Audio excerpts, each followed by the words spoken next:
Okay, good afternoon, everyone. Looks like we live in full effect. My name is Ryan McCrary. I'm the CEO of McCrary Financial Solutions, where we provide financial solutions through financial literacy, entrepreneurship, and digital marketing. So I'm here with a great guest for you guys, great friend of mine. I'm excited for this conversation. I'll bring him on in 1 second, but I want to share his bio. And I want you guys to really understand who we have on this live interview today. Some of you may have heard about him, may have seen his company, may have even, been a customer of his company. But I don't think, everybody understands the dynamic brother we have on today. So I'll bring him on in 1 second, but I just want to give you a little brief background. So Terry K. Williams Sr. is a native Washingtonian, and is the founder and CEO of Shea Butter Like Whoa. He demands perfection in all Shea Butter Like Whoa body and hair care products. Only the purest of natural ingredients are used to manufacture them in order to provide strong elements of health and beauty. Thus, his focus is always to provide customers with quality over quantity. So that's quality over quantity, y'all. Terry received his Bachelor's of Science degree in marketing from Bowie State University and continued his classes in herbal studies at Maryland University of Integrated Health, formerly Thai Sophia Institute. He worked for the National Institute on Minority Health and Health Disparities, an entity of the National Institute of Health. He has always had an entrepreneurial passion and became extremely intrigued once introduced to shea butter in 2004 and began creating health products using plant-based ingredients for families and friends. With that passion still flowing, Shea Butter Like Whoa was established in 2015 in Washington, D.C. Since the inception of Shea Butter Like Whoa, he has gained notoriety for his body and hair care products. In 2013, Terry was featured in an article in Kamoy magazine. He has participated in local and national natural hair care expos, not only to grow the Shea Butter Like Whoa brand, but to engage directly with the customers from whom he serves. In 2011, he also had the opportunity to visit various villages in Nigeria. That's amazing, bro. I don't think I even knew that. To witness and learn how the women of Africa produce shea butter like whoa, which is also known as the woman's gold. So without further ado, I want to welcome my good brother, Terry K. Williams Sr. How you doing today, my brother? I'm doing great, doing great. Thanks for that introduction, Ryan. Definitely a pleasure to be here speaking with you today. So thank you so much. Yeah, absolutely. So, I gave a brief background, but if you want to go, just a little bit more in depth on, who you are, where you from, why you started this company, just everything that you're passionate about. Sure, definitely. Thank you so much, Ryan, for the introduction. Well, my name is Terry Williams Sr., founder and CEO of Shea Butter Like Whoa. And as Ryan said, I'm based right here, right outside of Washington, D.C. Just to give you a little history of how myself as a male got involved in the cosmetic industry. It wasn't planned initially. It definitely wasn't. I didn't wake up one day and say, "Hey, I want to make some skincare products." But always been an entrepreneur. You look for different lanes and different avenues to sort of travel down to see if that sparks interest to you. So I was introduced to shea butter back in like 2005, and like many people today, and like some people in the past, you don't know what shea butter is, what it does. And back then, internet wasn't as prevalent as it is now. So I didn't know what you didn't even start with it but I knew it was a good ingredient once I started playing around with it, once I started feeling what it did. So me and a business partner, we set out to just sell raw shea butter. That was the goal, just to sell raw shea butter. And we were trying to do that to other product makers. Actually didn't work out that way. And my investment was a large amount of shea butter. So I grew up in an era where not really too wasteful, try to be more resourceful with things that you have. So I just started making products with it, just playing around with it initially and just trying to formulate something out of it. Because the shea butter we had so much of it and it didn't really sell. So by default, I got into making products. I was just going to sell raw shea butter initially, but by default, we didn't have the customer base to really push it out. So I wanted to actually not waste my investment. And I started formulating it into actual product. So Yeah. I have hands-on experience of over 16 years in formulating and making products. And I have a lot of education to back that up as well. So that's just a little brief background of how I got started into the industry. I have to always give a shout out to Angie Upton. She was the one She's in Chicago now, and she's the one who introduced me to Shea Butter back in 2005. And I will forever be grateful for her for that. It's interesting. So I see a few people joining. So do me a favor, y'all. Put some likes up, put some hearts up, put some comments down. If you got any questions, feel free to drop them in. We'll have a great discussion. We're also going to let you know how you can get a hold of his amazing products. I don't want to do no spoilers, but I like the Black Passion. You know what I'm saying? That is my favorite scent. That is what I strongly recommend. So again, we need y'all to share this.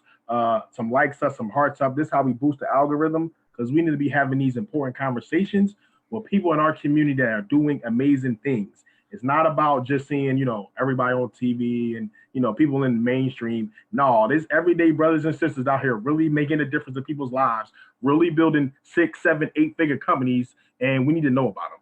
So, you kind of, my next question, you kind of answered, we're talking about, the origin of shea butter and stuff like that. But, if someone says like shea butter, like, okay, why do I need shea butter? Why is it so important? Like, what would you tell that person? Well, I would definitely tell that person that it's essential to feeding your body. Just as you feed and consume food when you're hungry and you know you need to do that in order to survive, your body and the largest organ of your body is your skin. That also needs to be fed. But in today's society and on in mainstream market, it's a lot of products out there. They're not feeding your body probably to the maximum level that it should be. They're using a lot of these hot keywords, shea butter and olive oil, natural, organic, and they're giving you a sprinkle. They're giving you just a sprinkle of those ingredients, and then they're giving you a whole lot of byproducts. So you're not really getting the maximum level that you should in your products. Case in point, some products you put on they don't moisturize all day long because you don't have all of the good ingredients in there or enough of them to keep you moisturized for long periods of time. Mm, that's interesting. That's interesting. So I mean, my next question is, you've been doing it for 15 years strong. You're definitely expert in that field. But over the last, year, a couple years or so, this thing has literally blown up. You know what I mean? And not everyone is aware of, how much it's blown up. I'm aware, in the community, in the circles that we in, we're aware. But, I want you to just tell, people just a little bit. You don't got to give them everything, but just a little bit on how Shea Butter Like Whoa has literally blown up and transformed over the last, year or 2 years, or whatever it has been. Absolutely, absolutely. Well, let me first start by saying that I've laid the foundation down for these long amount of years. Putting the work, understanding my craft, making sure that I have a good product that once it gets to the mainstream, people would want it, not something that I still was really tweaking. So that's really important as well because some people may just look at the last year or the last year and a half and think that can be duplicated. Everybody's journey is Right, right, different. But what I can explain from my journey, I don't think that any of that in the last year and a half would have occurred if I didn't put in the work for over the last since 2005. And right. by me saying that, I mean, going grassroots, going to pop-up events, doing shows up and down the East Coast, doing shows all in my local Maryland, DC, and Virginia area, putting the brand out there so people can understand it. Now that was a lot of heavy work myself putting it in, just being in different places, but it was worthy because of the fact that I'm branding as I'm out each and every day, each and every event, each and every person that touches it. Now, coming to play, I didn't do a lot of ad spinning and a lot of social media marketing. One, because I was probably a little ignorant, not knowing how to do it successfully. Mm, So I tried it and it wasn't really successful. So I sort of shied away from it because I say, well, I'm not, I don't really know what I'm doing. Um, but last year I was at a pop-up event, actually at a pop-up event. And let me just say this again. It's important to brand yourself and be there. If I didn't go to this pop-up event last year, I may not have everything may not have occurred the way it's occurred right right. now. So last year I was at an event, a pop-up event, and Laz Alonso, the actor from Washington D.C. area, he was one of the panel speakers. So when he initially came in, I didn't recognize him as Laz like right away. I knew he was somebody, and then I said, "Oh, okay, that's such and such." Right. So he came around and he spoke to me, and we spoke for a minute. I gave him my elevator pitch, introduced my brand to him, let him try it out, and we took a picture. And then he left. You know, he probably spoke to some of the other vendors, and then he had to prepare to speak on a panel. What I did do is I spoke to other people around, and come to find out his manager was still lingering around my table. Not lingering around my table. He was still sort of hanging around my table. So we spoke, introduced it, and I found out that I was his manager. So I said, hey, man, here go a couple of my products. I think lads enjoy these. Check it out. And I sort of left it at that. When I meet celebrities or anyone with a lot of clout, my main focus, I want you to try my product. Anything additional is a bonus. So I didn't set out to say, oh my God, I can't wait till he get this product. I know he's going to do X, Y. I had no intention or no clue what would come about from that. But by that act, I didn't ask him for a picture. I didn't ask to, you know, can I put this on social media? I didn't do anything. I just said, man, I got a good product, bro. I think you're going to enjoy this. So I guess a couple weeks later, I followed up with him on Instagram just to make sure he got it. And surprisingly, he was responsive. We just got into a conversation, and he enjoyed the product. So I said, hey, you know, let me know if you need some more and things like that. So we actually got onto a conversation, got into a phone conversation. He picked up the phone and asked me what I was really looking for, and he told me that he would basically just do a video, support my brand. He liked who I was. He said I was from the DMV. I had a good product, and you know, he said, hey, I'm gonna do this for you. He didn't charge me anything. He didn't say, you know, you got to do this, you got to do that. It was just a genuine respect for my brand, how I presented myself to him, how I followed up with him.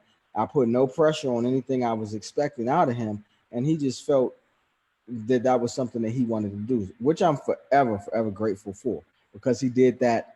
And he did that last year around, I think I met him last year around June, July. He did a video maybe around September, somewhere around that time frame. So when I received the video, I was able to put it into a Facebook ad. At the time, what did that do? Man, I think they had one of those credit commercials or something when that rocket just like takes off, or mortgage company, like Rocket Mortgage.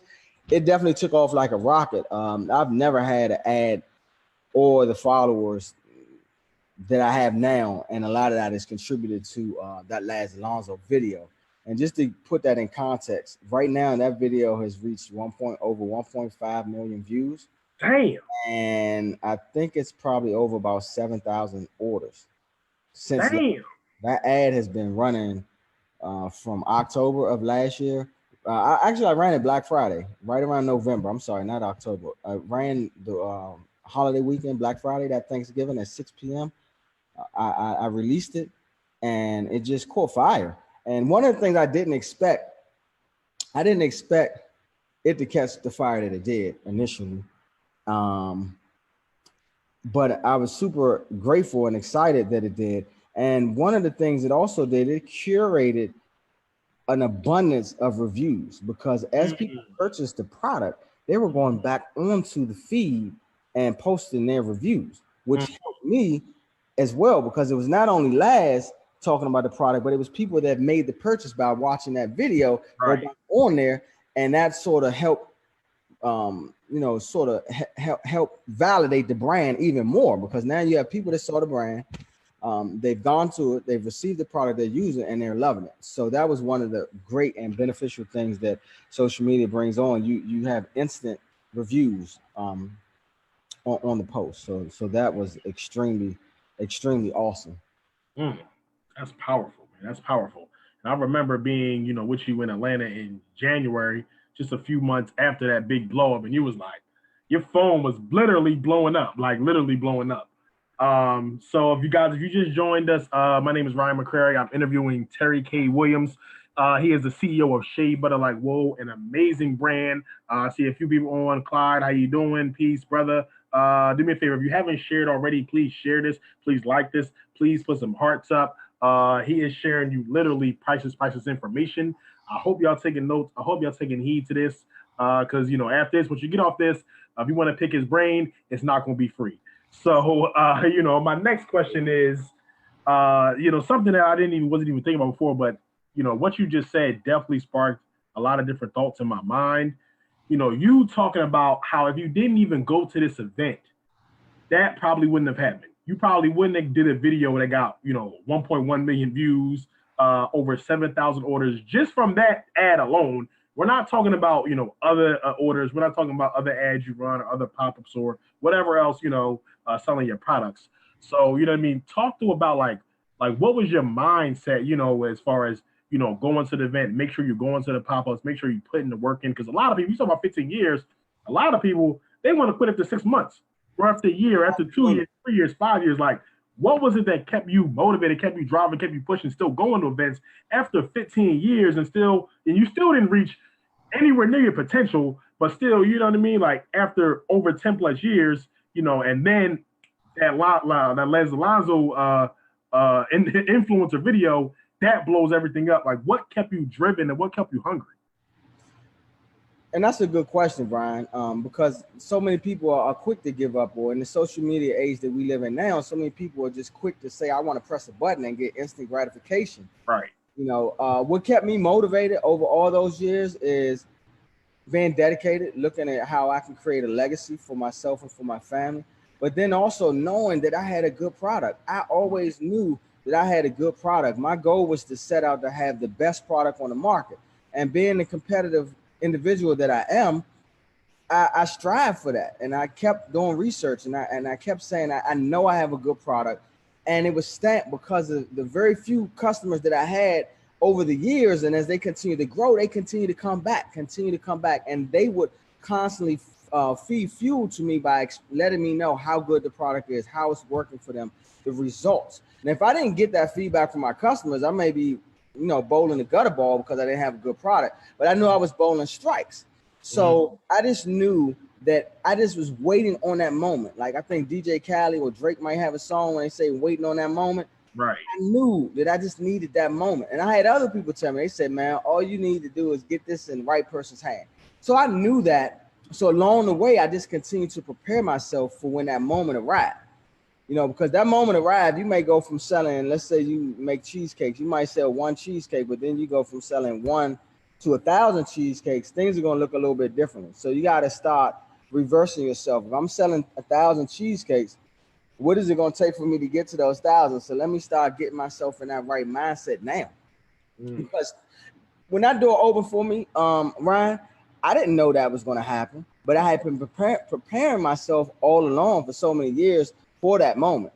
So of course it was some tweaking, some adjustments, some extra help, some different hands I needed to bring on board to assist.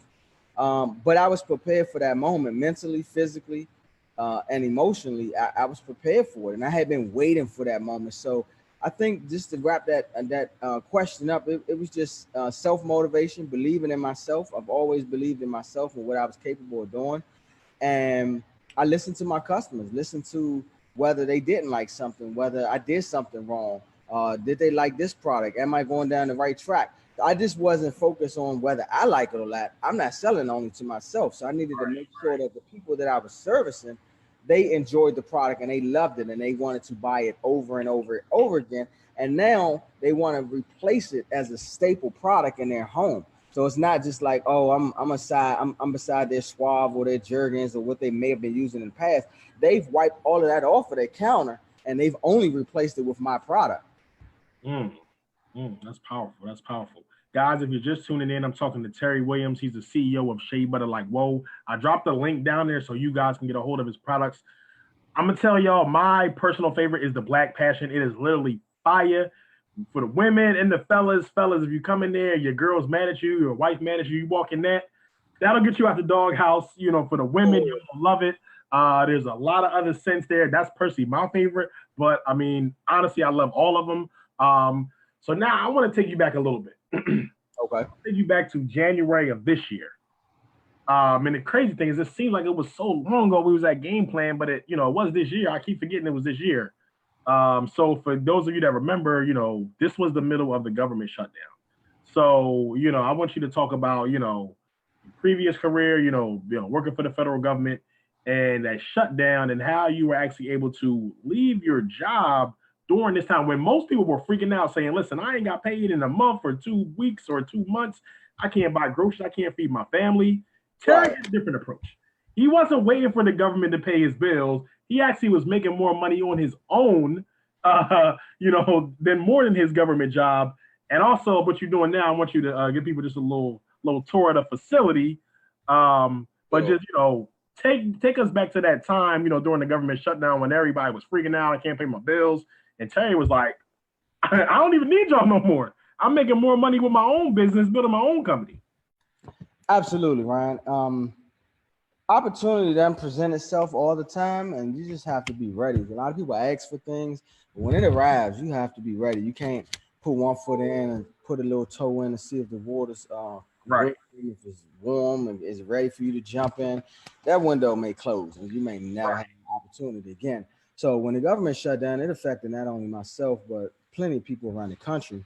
This had been my second time around. The first time I purchased my home was my first home in 2013. The government shut down like Mm, 4 or 5 days after I went to closing. mm, So that was stressful at that time, and this was a second time around. So I'm in the DMV area. I was working for the federal government as a contractor. So when the government shuts down, contractors we don't get paid. mm, So this was right before Christmas mm. or holiday time, but simultaneously, the Laz Alonso ad was making great headway. Right. So I continued it, and I just continued to add more money to the ad spending, and then increased in as far as who saw it and who actually made purchases. So when the government shut down this particular time, of course, I was watching my spending and doing things that a lot of other people were doing as well. But I was focusing on my business. It really allowed me time to dive 100% into my business, to make more product, to address social media, to make sure I respond to people that are commenting on these ads and things like that, just to really be personal with the customers. And when the government, by the time the government was to open back up in like maybe January, something like that, I had to make a decision. My sales and my business had picked up to the point where it was no way I was going to be able to handle that volume and still go to work and working 9 to 5 and come home and do it in the Right. evening. Right. So I was in a crossroad. I saw it coming. I could feel it coming. And I was like, wow, there's just no way I'll be able to do this and still go to work every day. I wouldn't be able to sleep. I'd just be up all day, all night working, coming back home. There's no way I didn't want to kill myself. So I decided, I prayed, I definitely prayed. I prayed a whole lot. And I sat there and just thought about it, talked to some close people to me. And I just decided to make the leap. I said, it's time. The day I was supposed to go back, I emailed my company and said, hey, I'm not going to make it back. I resigned. I didn't even give them 2 weeks. I was not unable. I was not going to be able to give them 2 weeks, especially when we had just been off for like 6, 8 weeks. It would have been easy for me to go back and give them 2 weeks and then leave. So I just Right. cut ties. And being a contract, I didn't have to really give them 2 weeks. It's an at will position, so I was able to just cut the ties right at that moment. Um, it was definitely a deep decision that I gave a lot of thought to, but I had been waiting for this moment. I was only working to fund my business. I did not work a 9 to 5 for a career. I was never looking for a career. I made great money. I made over 6 figures at my last job, and that was the first time I actually went over 6 figures. So I was at my last job, and I was excited, like, wow, I've been wanting to make 6 figures. Was making 6 figures. Um, but I had to make a choice, and my choice was to invest in myself, believe in myself, and go for what I've been waiting for all this time. So I'm super excited. And not too far after that, the location I'm in right now is the warehouse that I was able to open up in early February as well, to allow for the increase and expansion of the business as well. Be able to have more space. So overall, was the decision a good decision?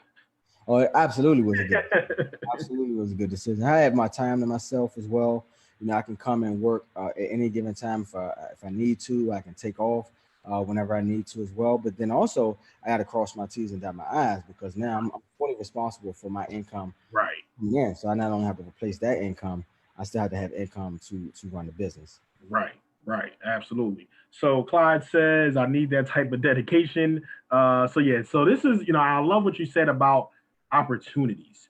The opportunity window is only going to be open for so long. So all y'all that are at your 9 to 5 and you hate your 9 to 5, I want to encourage you just to go out and put the time and energy into your business and try to see what opportunities are out there. A lot of us, we get past opportunities, but we let them run out too quick. We don't actually go full throttle. We'll actually go in. So I just want to encourage y'all, if you're working a job that you do not like, when you get off, what are you doing? When you get off, I know Terry was in the lab before he even opened his warehouse. He would be in the lab getting products out, still putting time into his business. He wasn't just getting off and, you know what I mean, sitting around watching TV all day. Absolutely. And one of the key things to piggyback on what you said there, Ryan, when people would ask me, "Oh, is this your part-time job?" I never said it was a part-time job. I always have had two full-time jobs because my Right. business and Shea Butter Like Whoa was always a full-time job for me. It just so happened that I had another full-time job that was helping supplement and support that vision. But Mm. I didn't have an angel investor or anyone come in and say, "Hey, we like your vision. Here you go." I didn't have that. I funded myself all the way to this point. We straight bootstrappers. We bootstrap. We don't Bootstrap. raise money. We make money. You know what I'm saying? So just like a couple more questions before I let him get back to his busy day, because you know time is money. He's running a massive operation over there, so we gotta let him get back to his time. So talk about that opportunity cost because, like you said, and me personally in my job, I never even made six figures. So you coming in and you making six figures, over six figures, and now you thinking, I'm gonna leave a six-figure job, for a business. Yeah, it's doing well. Yeah, ads are blowing up. But at the same time, we know as business owners, next week or next month, anything can happen. Facebook shuts your ad down, then your revenue's going. Absolutely. Customers ain't purchasing as much. Now the revenue ain't there. So, what was that like to just think about, opportunity costs of say, I might leave this six-figure job for something that I know is, fully sustainable yet, which, I believe it was. But at the same time, as you say, looking back at now, it was the best decision you made because now you're not capped. You're not just capped at whatever the government pays you. Now, who knows? This is right now. And a year from now, you could be making $1 million a month for whatever it is if you're not there already. Absolutely. And opportunities, sometimes a lot of people look at the glass maybe half empty. I always look at it as half full. Mm. I know if I go to a job and they say, "Hey, we're paying you $40 an hour," I know I can make more than $40 an hour. Right. I know I can make more. That's powerful. And I know that I'm on a scale with you. So I may make 40 in a year, you may give me a raise and things like that. But not only that money part, my time is Right. allocated to coming to your organization, helping building your organization to get to a certain level. And then you're restricted. You can't take off when you want to take off. You got to be able to do this and you got to be able to do that.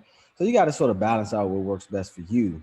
I've always wanted to have my own time, create my own time, and sign checks so that I can pay other people Right. versus somebody having to pay me. And then at the end of the day, I have an undergrad in marketing and a graduate certificate degree in herbal studies. I know it's no limit. It's no limit to the amount that you can make per day, per hour, per second. Right. It's No limit, crazy, right? especially in the way the marketing operates now. I have customers in California. I had a customer order that was in Australia. First time I got down into the Aussie land. And there's no way that they would have known about my company through traditional old school way of marketing.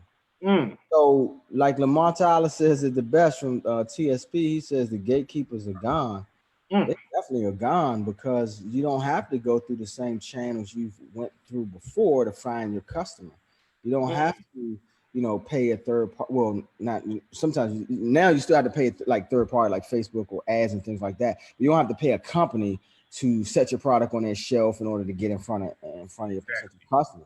You can just have your computer like we're talking right now. You can make it attractive, put some pictures up there, and you may get some potential leads. So with me knowing that part of the business as well, I know that, man, all I got to do is get it out there, and there's no limit to the amount of people that could view what I have to offer and also buy what I have to offer. It's no cap. I have the keys to my location right now. I can come in at any given time, middle of the night, early morning, and start making product. I don't have to get permission for that. So that excites me as well. And then having an opportunity to let my son see some of the things that I'm doing also makes me extremely happy, and makes me feel that everything I'm doing is going down the right path. And that's just so powerful what you said. Because, I do a lot of coaching. People come to me all the time for business stuff, finance stuff. And that's what I try to explain to people is like the digital landscape that we live in, you are no longer capped to just making money through a 9 to 5, getting paid every 2 weeks, yes, that's okay. Do what you got to do. But if you are unhappy in your situation, you need to understand you can make money all day long, 24/7, all hours, all time of the day. Like seriously, that like, and I'm glad you said that because I experienced that as well. It's like, listen, the position we're in, like we have the ability to make money all day long, not just from 9 to 5. There's days when I wake up and I've already made money. On holidays, I've already made money. The weekends, like I've already made money because, like you said, once you're leveraging the internet, you can serve customers from all over the country and all over the world. I've sent books to people in Canada, people in London, people in the Caribbean, and that comes from leveraging the internet. So I say to you, if you are unhappy at your current employment situation, when you get off work, what are you doing? And the beautiful thing is, if you do still have a 9 to 5 job, that means you have money to put into ads. You have money to put into marketing.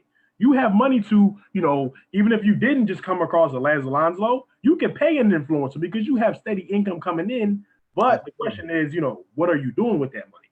Are you using that money to be a consumer, or are you doing that money to really buy your freedom off your 9 to 5 or your corporate job? Because literally, I'm telling people, listen, you can make money all day long. You get the right ad running. You know how much it costs you to acquire a customer, how much it costs to get people to your website. Listen, you can make money all day long. So the last question I have for you is, what are just some tips you have for people that are just starting out, people that are brand new, they got an idea, they got a product they want to bring to market. You as a seasoned entrepreneur, what tips would you have for the person just starting out? Good question, Ryan. If you're just starting out, the very first and most important element that I would like to say to you is you have to believe in yourself. You have to believe in yourself and you have to change your mindset. You have to sort of mute out people that may not have the gift inside Mm, of you. mm, The gift is given to you, not to the people that are around you, not to your siblings, not to your mom, your dad. The gift of that vision is given to you, and you must put your feet to the pavement to make that gift come to fruition. mm, You have to believe in yourself. I can't stress that enough because self-doubt will stop you from making decisions, will stop you from getting off your 9 to 5 and coming home and putting those 2 hours in to mm, sacrifice not hanging out with your girlfriends at happy hour or going on a trip because you need to do research on your event. I mean, or on your business. That's the very first thing. It's mindset and believing in yourself. mm. Second, find something that you love to do, or find something that may be lucrative that you could see yourself replacing your 9 to 5 and doing every single day, every single day. You don't want to do something that you don't like doing, even if it's for making money.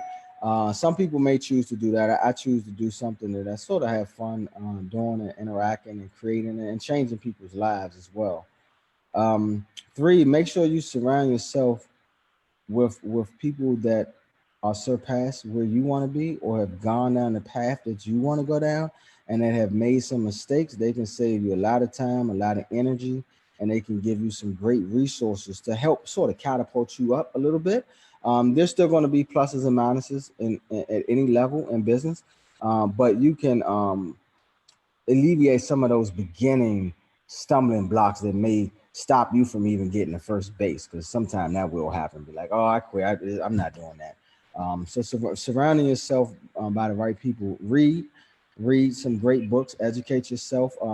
It's no way that you shouldn't at least be educated with some of the basic things out here with the internet. Internet never closes. It's open Right, 24/7.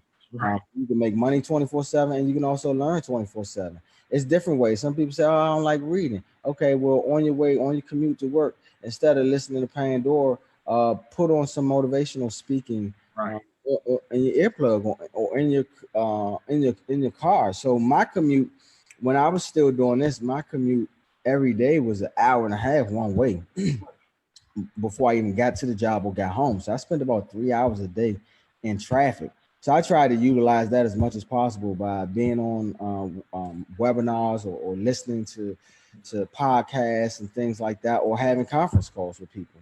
Mm, 'Cause I said that that's a lot of time to be spending every single right. day. That's 15 hours a week over a month time, that's a lot of hours over a month. Right. That's like 300 something hours could possibly be over like a month or something. So I wanted to utilize that time wisely. So I suggest you to do the same. Utilize your time wisely, and just don't be scared. Just jump out there and try it.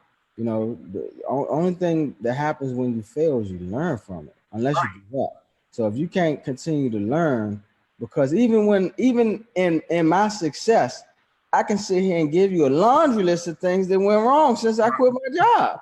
Right. So it's not peachy. It's not a perfect cookie cutter situation where everything has been going great. The perfect storm came along. He had lads, he had this, he had that. I was just in the right place at the right time. Because I tell you what, there are plenty of times where we do things we may say, "Oh man, I ain't gonna do that today. I ain't gonna do that." This was not an event that I said I wasn't gonna do, but a good buddy of mine named Mike from college, he told me about the event. I wasn't even gonna go as a vendor at first. I was just gonna go to support. But he said, "Nah, man, you should bring your stuff." What if I second guess bringing my stuff? That effect might not have been the same if Laz didn't see my setup. I might not even have interacted with him. So you got to be in certain situations. Some people like, "Oh, it's a waste of time going to this networking event, going to that." That's the only way people going to know about you, hear about you, see about you. Besides, if you don't have money to keep spending on ads, but I'm forever grateful for that moment, and I have my faith in God as well. I think God, puts your steps in the places that it needs to be, and I believe that was one of them. And I still nurtured a relationship with Laz. I didn't just do that event and don't reach back out to him. We're cordial. I speak to him, and I'm excited that he did what he did for the brand. But one thing I can tell you, if I didn't have my stuff together, he wouldn't have did that. I have another video that's coming out. He was recently here, and he spoke about the reason why he supported me. He said that one, the brother had a good product, and he said if I did not have a good product, he would not have supported me. So one, you gotta have either a good product or a service. You can't have a mediocre product or a service and think that, oh, because you're this and because you're that, people should support you. No, maybe even if you black, buy black. even if you black on, people like, "Oh man, black on people should support me." Well, what's the caliber of your product? Do you have a good product? Do you have a product that people want? Are you supplying or filling that void? My void, anybody that come to me with dry skin, I smile. I sit there like Stevie J. I sit there like Stevie J, and I sit there and I say, "Oh man, I can't wait till you get my product." Now, granted, everybody with dry skin probably not gonna have that same results, but about 9 out of 10 of my customers, they say, "Wow, I wish I would have had this years ago." And another thing, let me just say this also, Ryan. You have access to all of these different celebrities, all these different people that are on social media. We didn't have that years ago. I just sent the basket down to Trick Daddy. Trick Daddy, I can't remember his real name, but everybody know the rapper Trick Daddy out of Florida, with Trina and things like that. I sent the gift basket down into him. I was at home a couple days ago and I was watching Unsung, and they had a story on him. So a couple years older than me, so I was like, that was my era growing up in the 90s and listening to Trick Daddy and Luke and all them. So I sat there and watched it, and he talked about his battle with lupus. Now, I didn't know if that was fact because, you hear a lot of things. I didn't know if he actually had lupus. I did sort of hear it over the years, but he said it out of his mouth. And he said he didn't want to come out in public because of how his skin was looking and how he felt. And he knew the cameras would be rolling everywhere he goes.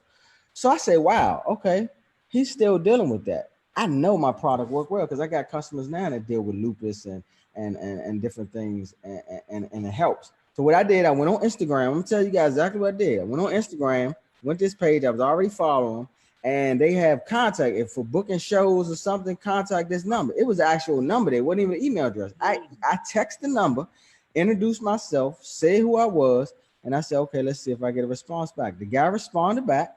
We had a short little conversation back. I told him what I was trying to do, and he sent me an address in Miami. I sent him a package to Miami. He said he received it. Now, granted, I didn't put in there like, "Oh, I need you to do this. I gotta have this. I need Trick to do a video."